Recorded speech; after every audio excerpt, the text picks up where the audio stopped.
আল্লাহর আইন চাইতো, কোরআনের শাসন যারা চাইতো, এদের নামে মিথ্যা মামলা লাগাইতাম। যেই লোকটা 50টি বছর কোরআনের তাফসীর করলো, এই লোকটাকে ধর্ষণের মামলা দিয়ে জেলখানায় দিয়েছিলাম। শুধু এখানেই শেষ নয়, হুজুরের জানাজাটা ঢাকার বুকে করতে পারলাম না আমরা। আল জাজিরা টেলিভিশন রিপোর্ট করেছি, আমাদের আল্লামা সাইদির যদি ঢাকাতে জানাজা হতো, 3 থেকে 4 কোটি মানুষের জানাজা হতো। এতগুলি মানুষের মাহরুম করেছে ওরা। ওরা আল্লাহর আইন যারা চাইতো, মিথ্যা মামলা দিত। জেলখানায় ছেলে মারা যায়, স্ত্রী মারা যায়, আসতেই দেয় না, দেখতেই দেয় না। কি নির্ভুম অত্যাচার তারা করেছে। আল্লাহ পাক বলবেন, দুনিয়াতে যেইভাবে তুমি বুঝে শুনে আমার কোরআনকে তুচ্ছ করেছো, আমার কোরআনের দলগুলিকে ব্যান করেছো, আজকে কাফেরদের নিবন্ধন হয়, যারা আল্লাহর আইন চায় এই দলের নিবন্ধন হয় না। ভালো কাম তারা করে, ডাক্তার ভালো কাম করে, ইঞ্জিনিয়ার গুলি ভালো কাম করে, আগুন লাগলে রিভান ভালো কাম করে।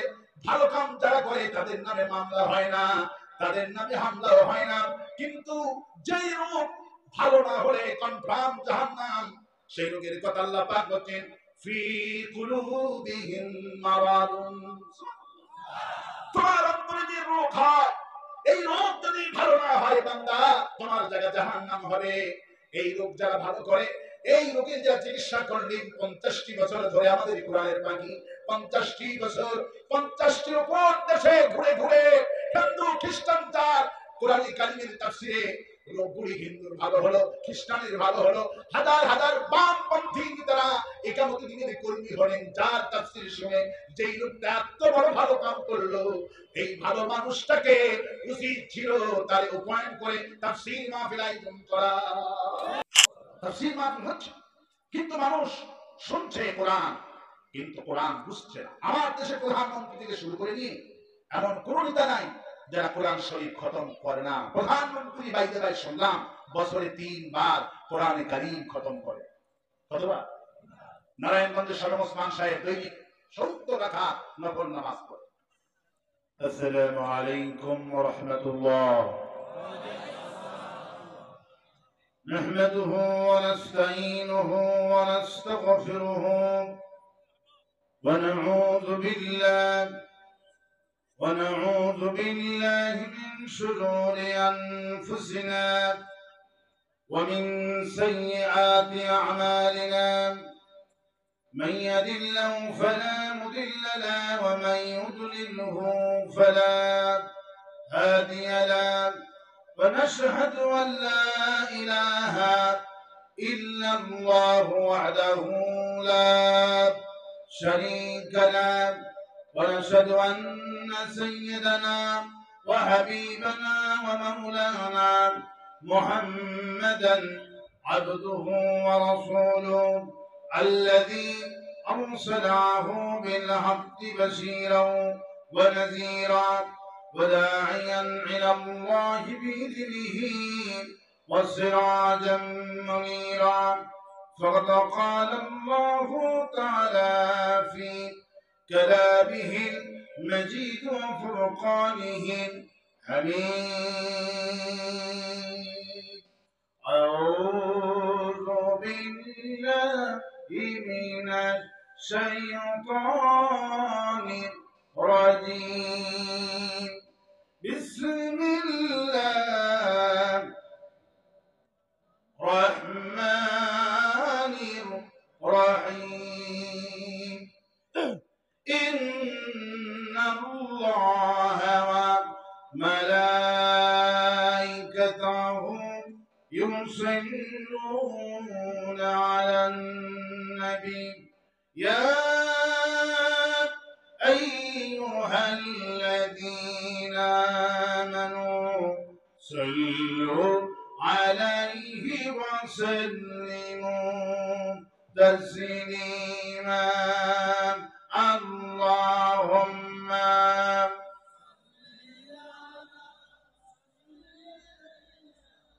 مولانا محمد وعلى آله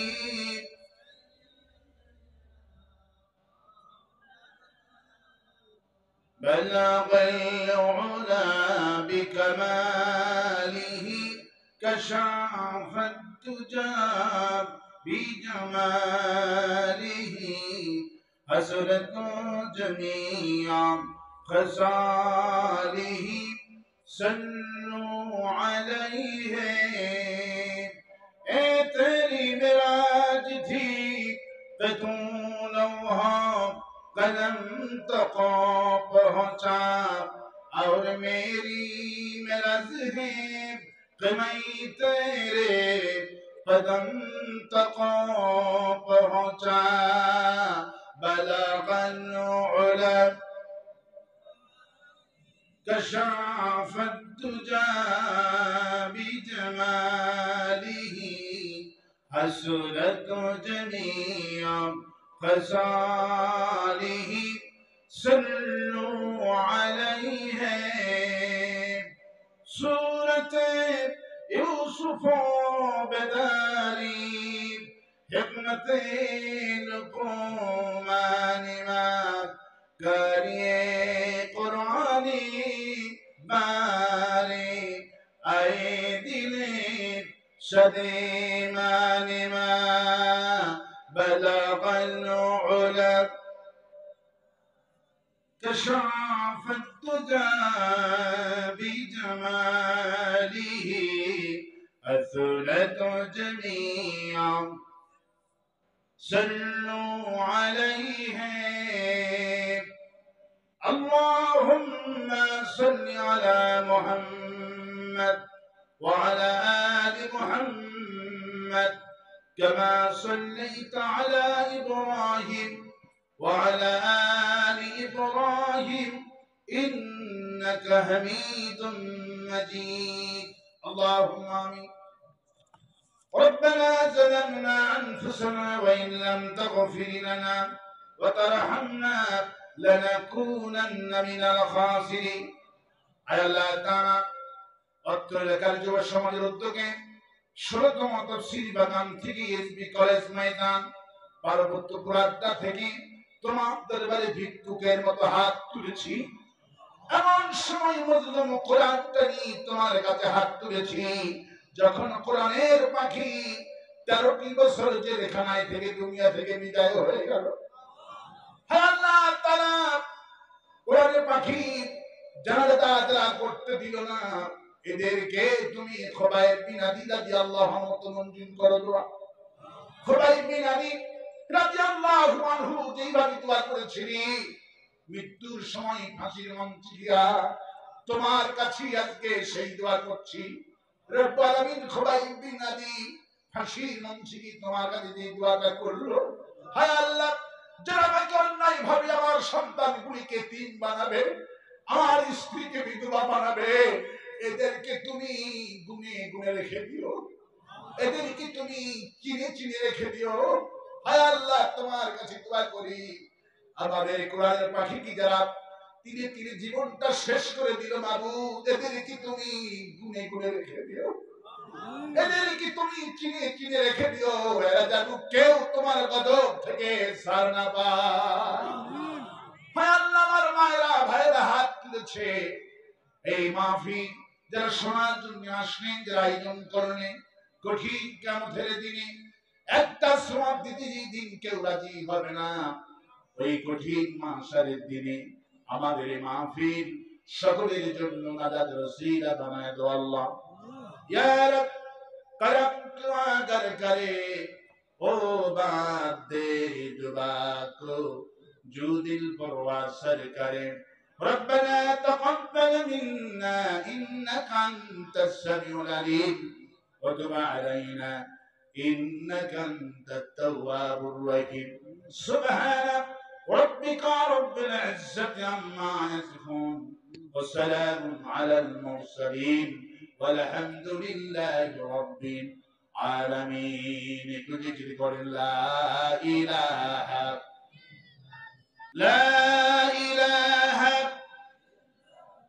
إلا الله محمد رسول الله আমরা মহান আল্লাহ রব্বুল ইজ্জাতুল জালালের দরবারে লাখো কোটি শুকর আদায় করছি যিনি দয়া করে মেহেরবানি করে কোরআনে কারীম শোনার তৌফিক এনায়েত করেছেন।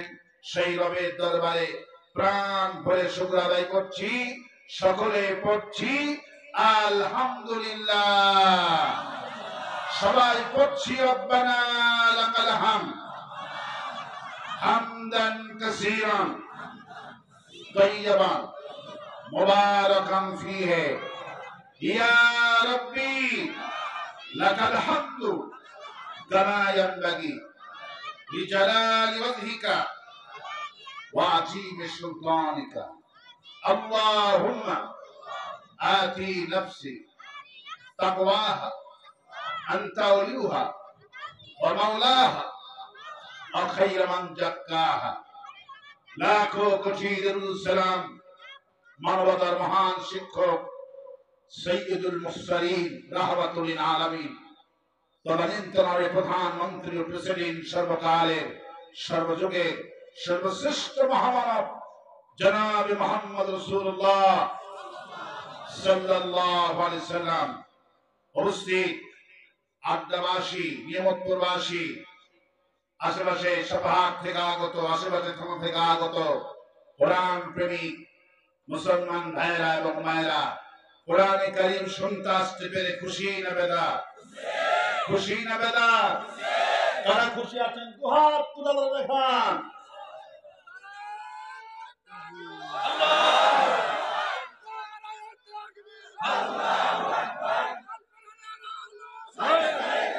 আল্লাহ হাতকে কবুল করুন বলি আমিন। আর বাঁচতে বলি আমিন। আর বাঁচতে বলি আমিন। কোরআন শুনতে এসেছি। কি শুনতে এসেছি? কোরআন শুনতে এসেছি। এই কোরআন কি জামাত ইসলামের কোরআন? এই কোরআন কি শিবিরের? এই কোরআন কি আওয়ামী লীগের? কোরআন কি বিএনপি? কোরআন কার? সবাই বলেন কোরআন কার? কোরআন হলেন যিকরুল লিল আলামিন। এটি হলো গোটা বিশ্ববাসীর জিকির। সুবহানাল্লাহ। সবার জন্য হেদায়েতের কিতাব। হাযা বায়ানুল লিন-নাস হুদাল লিন-নাস বালাগুল লিন-নাস। গোটা বিশ্ব মানব গোষ্ঠীর জন্য হেদায়েতের কিতাব। সুবহানাল্লাহ। এটা হলো যিকরুল লিল আলামিন। এটা হলো সবার। এটা কার? আল্লাহ কার বলে? আল্লাহ হলেন রব্বুল আলামিন। তিনিও গোটা জাহানের। সুবহানাল্লাহ। নবী কার? ওয়া মা আরসালনাকা ইল্লা রাহমাতাল লিল আলামিন। তাহলে নবীও গোটা জাহানের, কোরআনও গোটা জাহানের, আল্লাহও গোটা জাহানের। এটি কোন দলের কিতাব নয়। এই কোরআন যদি আওয়ামী লীগের হয়, এই কোরআন যদি বিএনপির হয়, তাহলে আজকের মাহফিলটাও সকলে। ঠিক কিনা বলে? আজকের মাহফিলটা কার বলে? মাহফিলটাও হলো সকলে। আমরা কোরআন শুনতে এসেছি। কি শুনতে এসেছি? কোরআন শুনতে এসেছি। নবী করিম সাল্লাল্লাহু আলাইহি ওয়াসাল্লামের জীবনে হাজার হাজার মুজিজা সংঘটিত হয়েছিল। শ্রেষ্ঠ মুজিজা, তার নাম হলো কোরআন। তার নাম কি? তার নাম হলো কোরআন। সেই কোরআন শুনতে এসেছি, যার কোনো শেষ নাই। কিয়ামত পর্যন্ত কথা হতে থাকবে কোরআনে কারীমের। একা হুজুরের কণ্ঠ আল্লাহ পাক একা রকমের মজা দিয়েছেন, যেই মজা পৃথিবীর গানের মজা শেষ হবে, সাহিত্যের মজা শেষ হবে, কবিতার মজা শেষ হবে, নাচ গানের মজা শেষ হয়ে যাবে, বিলীন হয়ে যাবে, অস্তিত্বহীন হয়ে যাবে। কোরআনে কারীমের মজা দুনিয়া থেকে আখিরাত জান্নাত পর্যন্ত আল্লাহ টিকায়ে দিবেন। এই মজা কিছুতে শেষ হবে না। নবী করিম সাল্লাল্লাহু আলাইহি ওয়াসাল্লাম বলছেন, আল্লাহ পাকের খাঁটি মুমিন বান্দা তারা কোরআনে কারীম শুনবে ততক্ষণ যতক্ষণ পর্যন্ত আল্লাহর জান্নাতে না যায়। আমরা জান্নাতে যাওয়ার আগ পর্যন্ত কোরআন শুনতেই থাকবো। বলি ইনশাআল্লাহ। আমরা কোরআন শুনতে এসেছি। কি শুনতে এসেছি? কোরআন। আমি শুরুতেই বললাম, এই কোরআন কোন দলের নয়। কোরআন কি কোন দলের? এই জন্য বিশ্বকবি কবি সম্রাট আল্লামা ইকবাল রাহমাতুল্লাহ আলাইহিকে সুন্দর করে তিনি বললেন, হরমে পাক ভি আল্লাহ ভি কোরআন ভি हरमे पाक भी अल्लाह भी कुरान भी कुसदोरी बत्ती जुते जो मुसलमान भी हे मुसलमान মাহফিল কি ঘোষণা করো আল্লাহ আমাদের একটা, কোরআন আমাদের একটা, নবী আমাদের একটা। আল্লাহ যদি এক হয়, কোরআন যদি এক হয়, ঘোষণা করো আমাদের দলও হবে একটা। দল কয়টা হবে? সেই দলের নাম কি? সেই দলের নাম কি? আল্লাহ পাক বলেন ফাগায়রা দীনিল্লাহি ইয়াবগুন وله أسلم من في السماوات والأرض طوعا وكرها শাল্লাহ পাক বলে বান্দারে আমি তোমাদেরকে কি দলটা দিলাম আফাগাইরা দীনিল্লাহি ইয়াবগুন আমার দল বাদ দিয়া আমেরিকার দল তালাশ করো, ভারতের দল তালাশ করো, জাতীয়তাবাদ তালাশ করো, ধর্মনিরপেক্ষ মতবাদ তালাশ করো, মুজিবাদগুলি তালাশ করো, অথচ আকাশ আর জমিনে যা দেখতে পাচ্ছ আর যা দেখতে পাচ্ছ না সবগুলি আমার আইন মেনে চলছে, আমার দল করছে, আমার সামনে মাথা নত করে দিয়েছে। সবগুলি আইন মানছে কার? আল্লাহ পাক বলেন দেখো একটা কুকুর আর একটা কুকুরের আইন মানে না, একটা শিয়াল আর একটা শিয়ালের আইন মানে না, একটা ছাগল আর একটা ছাগলের আইন মানে না, কিন্তু তোমরা মানুষ, মানুষের আইন কেন মানো? যারা আমার আইন বাদ দিয়া যে নতুন করে আইন বানায় পার্লামেন্টে গিয়ে আমার আইন মানে না। আল্লাহ পাক এদের ব্যাপারে বলছেন কুতিলাল ইনসানু মা আকফারা ধ্বংস হয়ে যা তোরা, যারা আমার আইন মানবি না ধ্বংস হয়ে যাওয়া তোরা। তোদের মতো পড়া গোপাল, তোদের মতো কৃতজ্ঞ এই পৃথিবীতে আর কেউ নাই। আমার আইন বাদ দিয়া মানুষের আইন বানাস, মানুষের আইন বানানোর জন্য পার্লামেন্টে ভোট ভিক্ষা চাইলি, মানুষের আইন বানানোর জন্য মাথায় টুপি দিয়া ভোট ভিক্ষা করলো, ক্ষমতায় গিয়া মানুষের আইন তৈরি করে।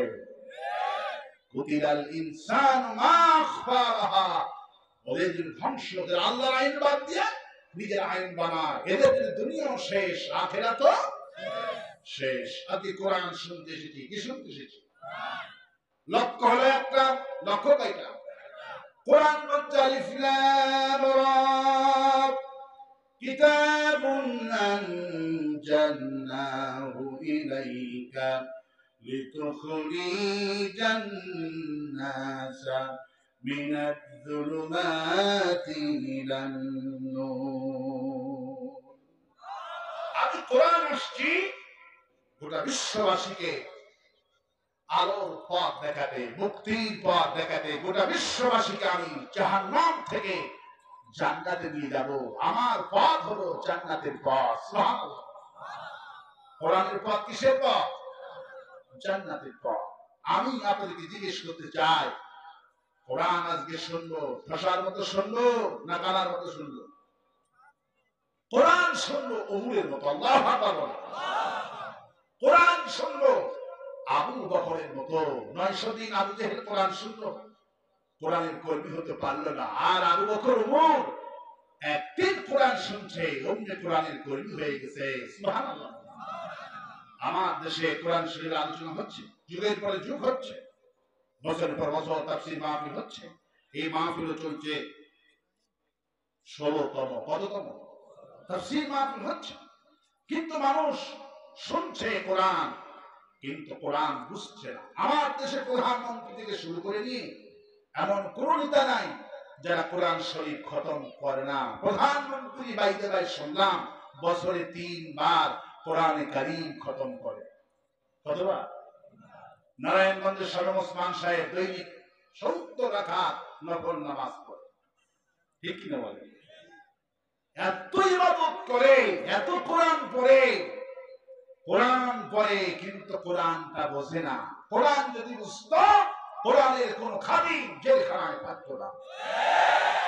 কোরআন যদি বুঝতো, কোরআনের কোন তাফসীর কারো 13 বছর কেন 13 সেকেন্ড জেলখানায় থাকতো না। আর আসতে বলেন ঠিক, আর আসতে বলেন ঠিক। কোরআন বুঝতে হবে, কি করতে হবে? কোরআন বুঝতে হবে। কোরআন বুঝবেন তো? কোরআন যদি দেশের লোকেরা বুঝে, আর আমাদের টার্গেট হলো সব মানুষকে কোরআন বুঝানো। সুবহানাল্লাহ। আমরা চরম পন্থা অবলম্বন করবো, আমরা জঙ্গিবাদ নয়, আমরা সন্ত্রাসবাদ নয়। এই জাতিকে, এই দেশে 100 বছর ধরে একামতে দ্বীনের দায়িত্ব পালন করছে আমাদের নেতারা, দুনিয়া থেকে বিদায় হয়ে গেলেন, অপেক্ষা করছেন, অপেক্ষা করতেই থাকবো। আমরা চরম পন্থা অবলম্বন করব না, ঠিক কিনা বলেন? আমাদের চূড়ান্ত লক্ষ্য হলো আল্লাহর এই জমিন, আল্লাহর দ্বীন প্রতিষ্ঠা করা আর মানুষকে কোরআন বুঝানো। সুবহানাল্লাহ। কোরআন যদি আজ মানুষ যে হারে বুঝে, যেই হারে পড়ে, যেই হারে শোনে, এই হারে যদি কোরআনটা বুঝতো, বাংলাদেশটা জান্নাতের টুকরা হয়ে যেত, দেশটা কোরআনের পার্লামেন্ট হয়ে যেত। কিন্তু এত কোরআন শোনে, কিন্তু ভাই মানুষ তো কোরআন বোঝে না। কোরআন বোঝে? কোরআন বোঝে না। ওই যে আমি একটা দৃষ্টান্ত দিই, একটা ছেলের ওজন হলো 120 কেজি, বয়স হলো 30 বছর। কত বছর? 30 বছর বয়স, ওজন 120 কেজি। লক্ষণ খারাপ না ভালো? ডাক্তারের কাছে গিয়েছেন, ডাক্তার সাহেব টেস্ট ফেস করে, পরীক্ষা নিরীক্ষা করে মাগরিবের সময় তার প্রেসক্রিপশন করছে, বাবা তোমার শরীরটা খুবই সুন্দর, তোমার কোনো অসুখ নাই, আমি তোমাকে প্রেসক্রিপশন করছি, এই প্রেসক্রিপশন মতো যদি চলতে পারো 1 মাসে ওজন কমবা 30 কেজি। কত কেজি? ছেলে প্রেসক্রিপশনটুকু নিয়ে ডাক্তারের কাছে চলে গেলেন। ডাক্তার সাহেব ওই ডিসপেন্সারিতে চলে গেলেন ওষুধ নেওয়ার জন্য। ওষুধ যারা বিক্রি করে ওরা প্রেসক্রিপশন নিয়ে দেখে, ইন্নালিল্লাহ, ডাক্তার সাহেব কোন ওষুধই রাখেননি।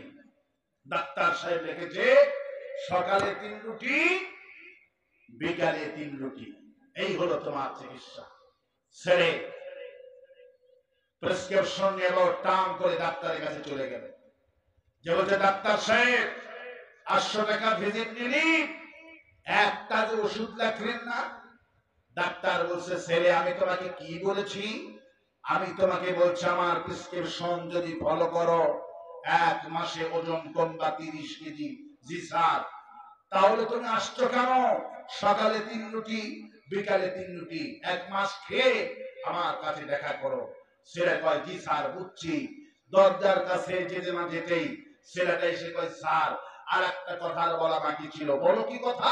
স্যার এই যে রুটিটা আমাকে খেতে বলছেন সকালে 3টা বিকালে 3টা, এই রুটিটা স্যার ভাত খাওয়ার আগে খাবো না পরে খাবো?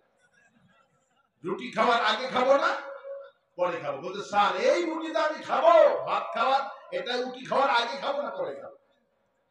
এই অবস্থা হয়েছে আজকে আমাদের দেশে। তাই হয়েছে, মানে জিজ্ঞেস করছে, বুঝছে ঠিকই, কিন্তু ভাত খাওয়ার আগে খাবে না রুটি পরে খাবে, কিন্তু সেটা বুঝে নাই। আজ আমার দেশের মুসলমানও ঠিক এমনই হয়েছে। কোরআনে কারীম শুনছে ঠিকই, কিন্তু কোরআনে কারীম বুঝতে পারছে না। আজকে আমি এসেছি অত্যন্ত শর্ট সময়, আমি আপনাদেরকে কোরআন বুঝাবো ইনশাআল্লাহ।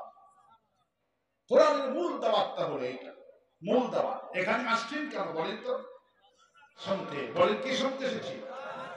কোরআন শুনতে এসেছি। এখানে এসে ফায়দাটা কি হবে বলেন? এখানে যে আমরা আসছি কোরআন শুনতে, আর জীবন ভর যে কোরআনে কারীমের কথা শুনছি, আসল উদ্দেশ্য এখানে আসলে ফায়দাটা কি হবে? এই ফায়দাটার কথা আল্লাহ বলছে। কে বলছে? আমি এখন কোরআনে কারীমের সূরা বাকারা 10 নম্বর আয়াতে কারিমা থেকে তেলাওয়াত করছি, আমার সাথে সবাই পড়েন। আউযু বিল্লাহি মিনাশ শাইতানির রাজীম।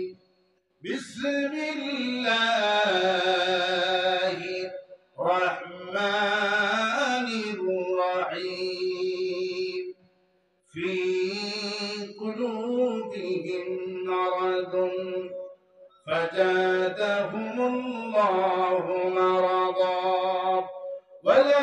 عذاب عليم بما كانوا يكذبون وإذا قيل لهم لا تفسدوا في الأرض قالوا إنما نحن مصلحون ألا إنهم هم المفسدون ولكن لا يشعرون আল্লাহ পাক বলি বান্দারে কোরআনটা শুনতে আসছো কেন? এটা তিনটা মাঠ থেকে না। আল্লাহ পাক বলছি বান্দা কোরআনটা শুনতে এই জন্য তোমার দেরি হবে। ফি কুলুবিহিম মারাদুন, সুবহানাল্লাহ। তোমাদের অন্তরে রয়েছে বেদী। বেদী হলে চিকিৎসা করতে হয় না? হয় না? আল্লাহ পাক বলছে তোমাদের অন্তরে রয়েছে বেদী, আর এই বেদী ভালো হবে না পৃথিবীর কোন ওষুধ দিয়ে যতক্ষণ না কোরআন শুনবা। আমাদের অন্তরে বেদী আছে, কি আছে? অন্তরের রোগ আছে। এই রোগের কথা কে বললেন? আল্লাহ পাক বলি বান্দা তোমার অন্তরে বেদী আছে, তোমার অন্তরে রোগ আছে। এই রোগ এমন একটা রোগ, তোমার ক্যান্সার আক্রান্ত হলো, এটা একটা বেদী, একটা রোগ। এই বেদী নিয়ে মরে গেলা, তুমি জাহান্নামে যাবা না। তুমি ডায়াবেটিস হয়ে মারা গেলা, তারপরে বেনি স্ট্রোক করে মরে গেলা, হাবিজাবি রোগে মরে গেলা, জাহান্নামে হবে না। তোমার এখন একটা জায়গায় রোগ হয়, সেই জায়গার নাম হলো কাল। সেই জায়গার নাম কোথায়? সেই জায়গার নাম হলো অন্তর। এই অন্তরে যদি কোনো রোগ হয়, আর এই রোগ যদি না সারো, না ভালো করো, এই রোগ নিয়ে যদি কবরে যাও, তোমার জায়গা হবে জাহান্নাম। এই জন্য এই রোগের ওষুধ আমি আল্লাহ কোরআন বানাইছি। আল্লাহ পাক এই জন্য বলছেন وَنُنَزِّلُ مِنَ الْقُرْآنِ مَا هُوَ شِفَاءٌ وَرَحْمَةٌ لِّلْمُؤْمِنِينَ وَلَا يَزِيدُ الظَّالِمِينَ إِلَّا خَسَارًا। আমি তোমাদের কি অন্তরের রোগ হলো তোমাদের পাপের কারণে, আর এই পাপ থেকে বাঁচার জন্য আমি আল্লাহ মুমিনদের জন্য কোরআন নাযিল করে দিলাম। কোরআন শরীফ রোগ সারার ওষুধ, এটা হলো ঔষধ। আল্লাহ পাক এই জন্য বলেন আয়াতুহু জাদাতুহুম ঈমানাও ওয়া আলা রাব্বিহিম ইয়াতাওয়াক্কালুন। বান্দারে আয়াতুহু জাদাতুহুম ঈমানাও, কোরআন শরীফ যত শুনবি, কোরআন শরীফ যত শুনবি, আয়াতে কারিমা যত শুনবি, যত পড়বি, তোর অন্তরে যে রোগ হলো, এই রোগের ওষুধ আমি আল্লাহ কোরআন দিলাম। আর অন্তরে যত তোর মরিচিকা পড়েছে পাপের কারণে, অন্তরে মরিচিকা পড়েছে, কালো হয়ে গেছে, ঢাকনা পড়ে গেছে, ব্লক হয়ে গেছে, এই রোগের ওষুধ আমি আল্লাহ আয়াতে কারিমা দিলাম। আয়াতে কারিমা যত পড়বি, যত শুনবি, তোর ঈমান তত বৃদ্ধি হয়ে যাবে। আর আস্তে কম সুবহানাল্লাহ, আর আস্তে কম সুবহানাল্লাহ। আমার বন্ধুগণ, আমার ভাইরা, তাহলে বলেন তো অন্তর ভালো করার ওষুধ তাহলে তার নাম কি? তার নাম কি? তার নাম হলো কোরআন কারীম। আর অন্তরে চিকিৎসা যারা করে তাদের নাম হলো আলেম। তাদের নাম কি? অন্তরের চিকিৎসা যারা করে, অন্তর যারা ভালো করার চিকিৎসা যারা করে, তাদের নাম হলো আলেম। তাদের নাম কি? এই চিকিৎসা ডাক্তাররাই নাকি? অন্তরের চিকিৎসা, রুহের চিকিৎসা ভালো হওয়ার ডাক্তার কবলাতে আছে নাকি? এই চিকিৎসা দেয় আলেমেরা। কারা দেয়? কিন্তু যারা যেই চিকিৎসা যারা দিল, এই চিকিৎসকদের দাম বর্তমান দেশে নাই।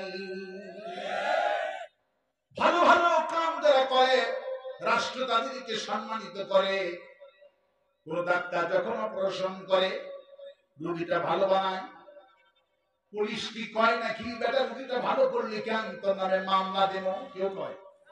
বলে? সিজার যখন করলেন, বাচ্চাটা দুনিয়ায় আসলো, যেই হাসপাতালে সিজার ভালো হয়, চিকিৎসা ভালো হয়, লোকগুলি ওই হাসপাতালে দৌড় মারে। ঠিক না? হাসপাতালে মামলা হয়। রোগী ভালো করলে কেউ মামলা দেয়? যে ডাক্তার অপারেশন করে এই ডাক্তারের নামে কেউ মামলা দেয় নাকি? কেউ মামলা দেয় না। সাগরের মধ্যে জাহাজ বন্ধ হয়ে গেল, সাগরের মধ্যে জাহাজটা বন্ধ হয়ে গেল, ইঞ্জিনটা বন্ধ হয়ে গেল, ইঞ্জিনিয়ার সাহেবকে নিয়ে যাওয়া হলো, ওই হেলিকপ্টার জুড়ে চলে গেলেন সাগরের মধ্যখানে। কয়েক মিনিটের মধ্যে উনি 3 মাস ধরে বন্ধ ইঞ্জিন কয়েক মিনিটের মধ্যে ভালো বানায় দিল। সুবহানাল্লাহ। এই যে ভালো কাম করলো, কি কাম করলো? ভালো কাম করার পর এই ইঞ্জিনিয়ারের নামে কেউ মামলা দেয় নাকি? যে ভালো কাম করলি কেন বেটা মামলা দিব? মামলা দেয়। আগুন লাগলো, গত বছর দিন ঢাকাতে আগুন লাগলো, মানুষটা মারা গেল 42 জন। কতজন? 42-44 জন মানুষটা মারা গেল। ফায়ার সার্ভিসের কর্মীরা আসেন, আপনার বাড়িতে আগুন লাগলো, চতুর্দিক থেকে প্রতিবেশী আগুন নিভাতে আসবে। আগুনটা নিভানোর পর যারা আগুন নিভাতে আসলো এদের নামে কি কেউ মামলা করে নাকি? যে বেটা আগুন নিভাতে আসলি কেন? কেউ মামলা করে? কেন মামলা করবে? কারণ ভালো কাম যারা করে এদের নামে তো কেউ মামলা দেয় না, হামলা করে না। কারণ ভালো কাম যারা করলো কেউ মামলা দেয়, রাষ্ট্র মামলা দেয় না, পুলিশও মামলা দেয় না, জনগণ মামলা দেয় না। কিন্তু আল্লাহ পাক বলছেন বান্দারে, যেই রোগীর চিকিৎসা যারা করে তাদের নাম হলো আলিম। যে আলিমের তাফসীর শুনে বর্তমানে বাংলাদেশে হাজার হাজার অন্তরের রোগ ভালো করতো যেই রোগের চিকিৎসক, উনি বিনা দোষে 13 বছর জেলখানায় থাকলো। তাহলে ভালো কাম যারা করে, ডাক্তার ভালো কাম করে, ইঞ্জিনিয়ার গুলি ভালো কাম করে, আগুন লাগলে বিভান ভালো কাম করে, ভালো কাম যারা করে তাদের নামে মামলা হয় না, তাদের নামে হামলাও হয় না। কিন্তু যেই রোগ ভালো না হলে কনফার্ম জাহান্নাম, সেই রোগের কথা আল্লাহ পাক বলেন ফি কুলুবিহিম মারাদুন। তোমার অন্তরে যে রোগ হয়, এই রোগ যদি ভালো না হয় বান্দা, তোমার জায়গা জাহান্নাম হবে।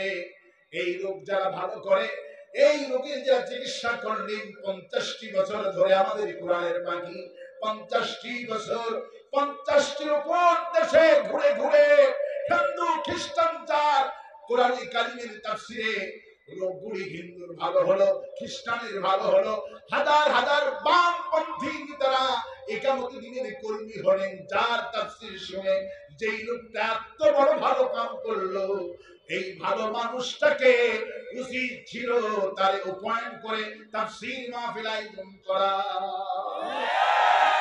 আল্লাহ পাক বলছেন, আল্লাহ পাক বলছেন যারা এই ভালো মানুষটাকে, যারা কোরআন পড়ছো কিন্তু কোরআনের শাসন চাও নাই, কোরআন তেলাওয়াত করেছে, কোরআনের তাফসীর শুনেছে, কিন্তু কোরআনের শাসন সমাজে চালু হোক চায় না, কোরআনের মাহফিল করেছে, এতিমখানা বানিয়েছে, কিন্তু এত কিছু করেছে, কিন্তু মূল কথা হলো এত কিছু হয়েছে ঠিকই, কোরআন পড়লো, কোরআনের শাসন চালো না। আল্লাহ পাক সেই জন্য বলছেন নবী এই লোকদেরকে বলেন বিমা উনজিলা ইলাইকা, আল্লাহর প্রতি মানা তো বড় সহজ কথা। এই লোকগুলিকে বলেন বিমা উনজিলা ইলাইকা, এই লোক যেন কোরআনের প্রতি ঈমান আনে, কারণ কোরআনের প্রতি ঈমান না আনলে অন্তরের রোগ ভালো হবে না। আল্লাহর প্রতি ঈমান আনলে রোগ ভালো হবে না, রাসূলের প্রতি ঈমান আনলে রোগ ভালো হবে না। রোগের ওষুধের নাম হলো কোরআন। ওষুধের নাম কি? আল্লাহর প্রতি ঈমান আনা সহজ। কার প্রতি ঈমান আনা সহজ? আল্লাহর কথা বললে কেউ মারবে না। মারবে নাকি? আল্লাহর নামে মসজিদে বয়ান করে লোকেরা খাওয়াবে, ঠিক না? রাসূলের দরুদের ফজিলত বয়ান করলে লোকেরা খাওয়াবে, বিরিয়ানি খাওয়াবে। যখন কোরআন শাসনের কথা বলবেন, বিমা উনজিলা ইলাইকা নবী, এই লোকগুলিকে বলি কোরআন শুধু শুধু পড়ছে, কিন্তু কোরআনের মধ্যে আমি চুরি করলে হাত কাটা আইন দিয়েছি। কি আইন দিয়েছি? চুরি করলে হাত কাটা আইনটা আমি দিছি। কেউ যদি নাক নষ্ট করে নাকের বদলে না, দাঁতের বদলে দাঁত, এগুলি কে দিছে? কে আইন দিছে? জানের বদলে এই আইনগুলি আমি দিলাম। এই লোকগুলি বলো এই সব আইন যদি না চায়, চুরি করলে হাত কাটা লাগবে, আইনটা আমি দিলাম।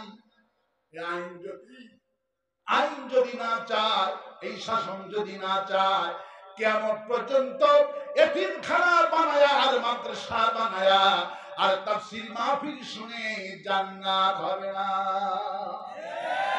কারণ জান্নাত পেতে হলে বিমা উনজিলা ইলাইকা, আমি যে কোরআন নাযিল করেছি, কারণ তোমার অন্তরে রোগ হয়েছে, চুরি করার কারণে রোগ হয়েছে, ডাকাতি করার কারণে রোগ হয়েছে। বান্দা, এই সব রোগের ওষুধ হলো কোরআন। কোরআন যদি সমাজে কায়েম হয়ে যায়, গোটা বাংলাদেশটা জান্নাত হয়ে যাবে। আর অন্তরের রোগ ওই লোকের ভালো হয়ে যাবে। সুবহানাল্লাহ। যারা কোরআন বিরোধী, কোরআন শুনছে কিন্তু কোরআন দিয়ে দেশ চালিত হোক চাবে না, রোগ জীবনেও ভালো হবে না। এই বেদি নিয়েই মরবে, এই বেদি নিয়ে মরবে। আর কিয়ামতের দিন এই কোরআন বিরোধীদেরকে আল্লাহ পাক বন্ধ করে তুলবে। কি করে তুলবে?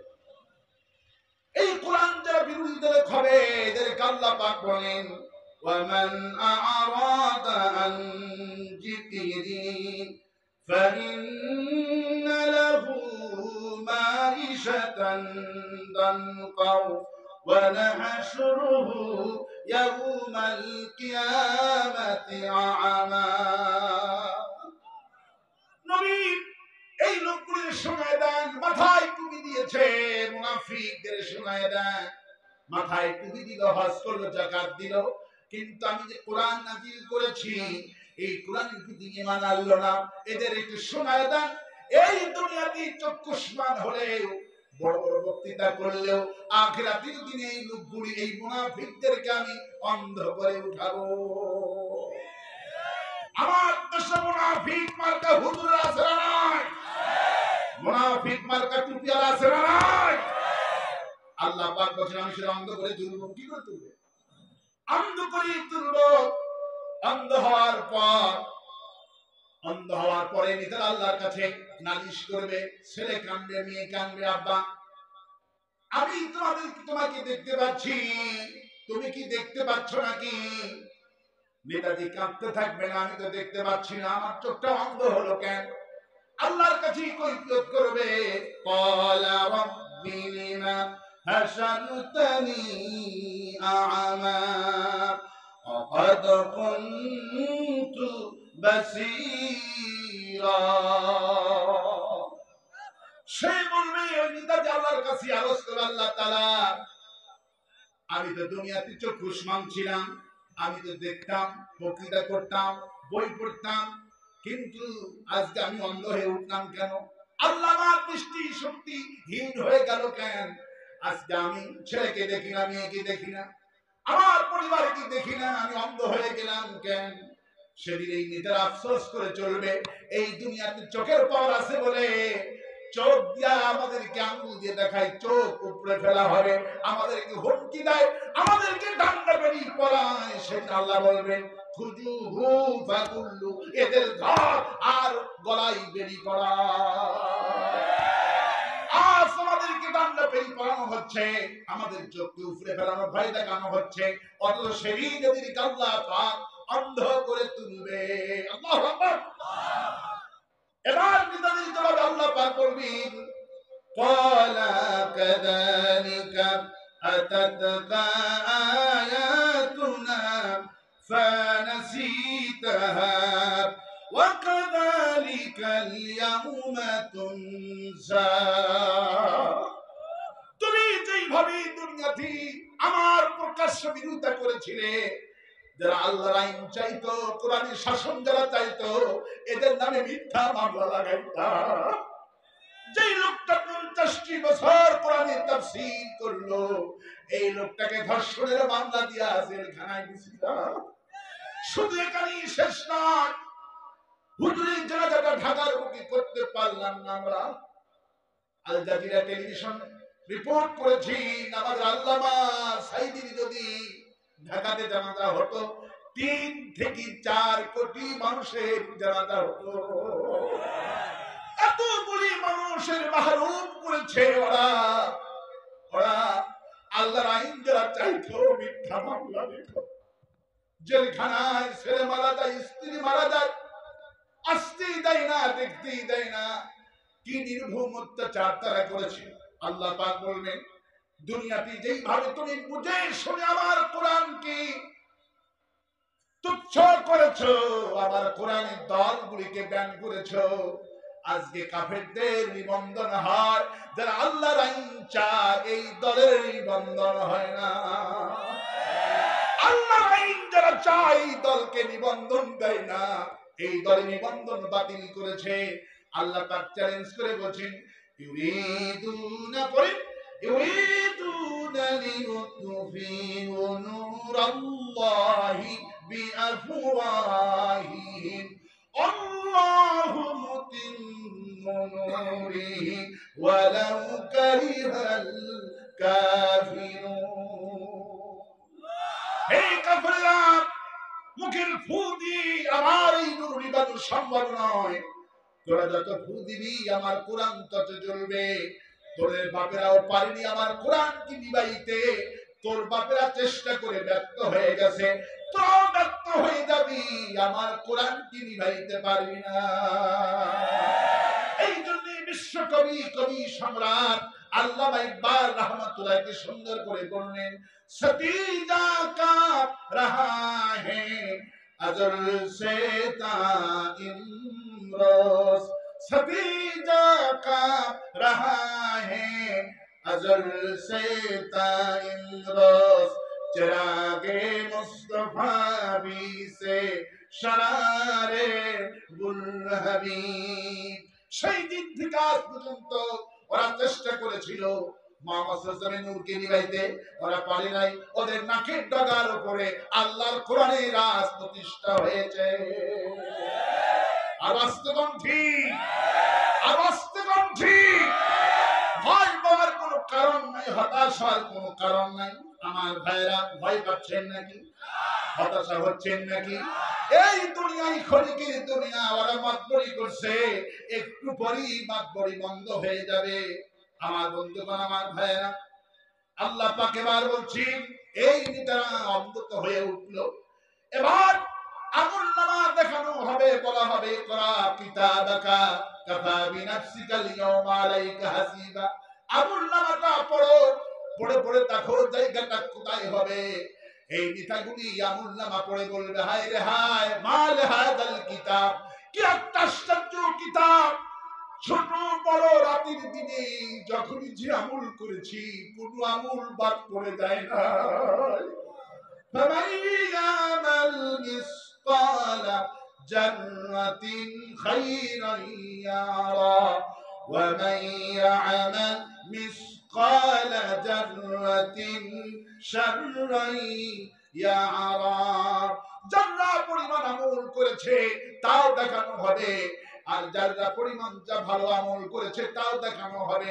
এবার এদেরকে বলা হবে, আল্লাহ বলবেন, নেতারা বলবেন, জাহান্নামে অর্ডার হয়ে যাবে। বলা হবে, খুজুহু ফাগুল্লু, এদেরকে ধর, জাহান্নামে নিক্ষেপ কর।